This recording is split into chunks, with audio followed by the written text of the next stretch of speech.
नमस्कार, आप देख रहे हैं तेज खबर 24 और वक्त है खबरों का।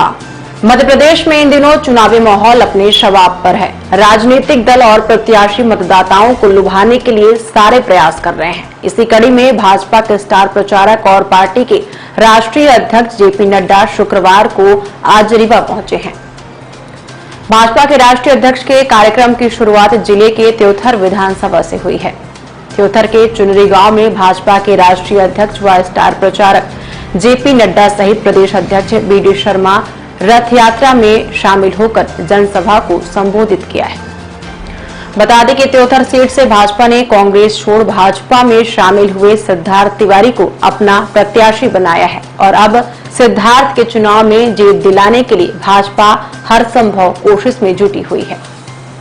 भाजपा के राष्ट्रीय अध्यक्ष ने कहा कि मतदाता को यह सोचकर वोट देना चाहिए कि कौन आपकी 5 साल तक रक्षा करके आपको विकास के साथ जोड़ सकता है। ये आपका आधार होना चाहिए। उन्होंने कहा कि हम उस पार्टी की संस्कृति में से नहीं हैं जो झूठे वायदे देकर गुमराह करके भुला करके आपको छलावे में डालकर वोट लेते हैं, बल्कि हम उस पार्टी की संस्कृति से आते हैं जो 5 साल बाद अपना रिपोर्ट कार्ड रख कर बताते हैं कि हमने तुम्हारे लिए क्या किया है।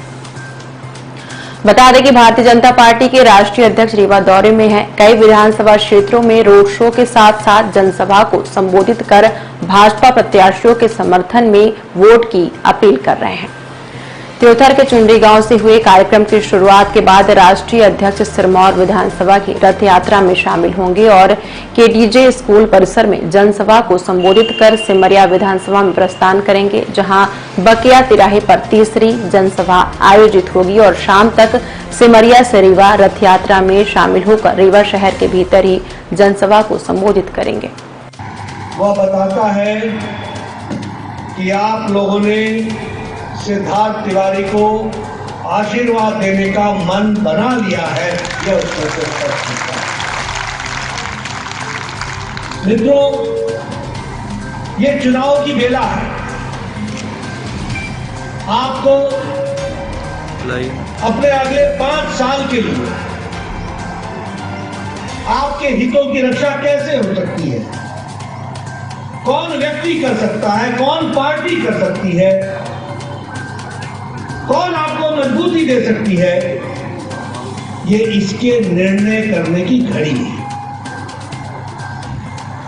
और इसलिए मैं आपसे निवेदन करूंगा कि चुनाव में इस आधार पर वोट मत देना कि ये मेरा नजदीकी है, ये मेरे जाति का है,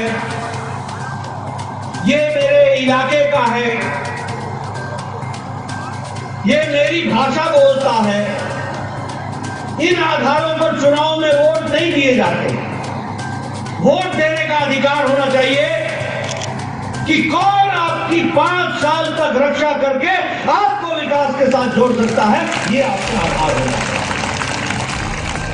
और जब मैं ये बोलता हूं तो मैं गौरव के साथ बोल सकता हूं कि आज अगर आपने यहां से लोकसभा में जनार्दन जी को भेजा है, आज अगर आपने मध्य प्रदेश से लोकसभा में कमल खिलाया है, तो हम ये कह सकते हैं कि मोदी जी के नेतृत्व में देश ने मजबूती पकड़ी है और देश आगे बढ़ा है। ये बात हम कह सकते हैं।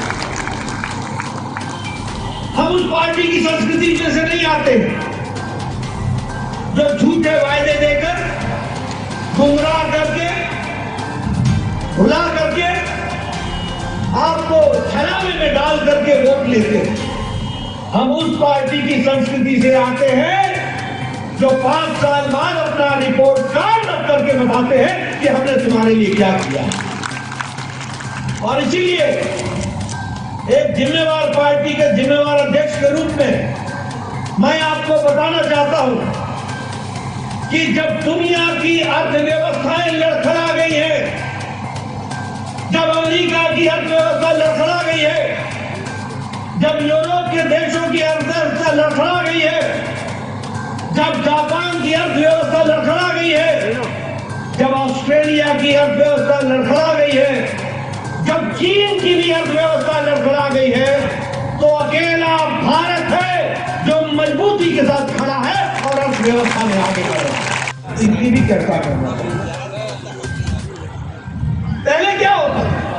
पहले ये होता था कि सरकारें आती थी, सरकार जब आती थी तो वो लोगों की सरकार नहीं होती थी, वो किसी जाति की सरकार होती थी, वो किसी वर्ग की सरकार होती थी, वो किसी परिवार की सरकार होती थी और वो सरकारें सिर्फ अपना सोचती थी, किसी समाज का नहीं सोचती। लेकिन मोदी जी के आने के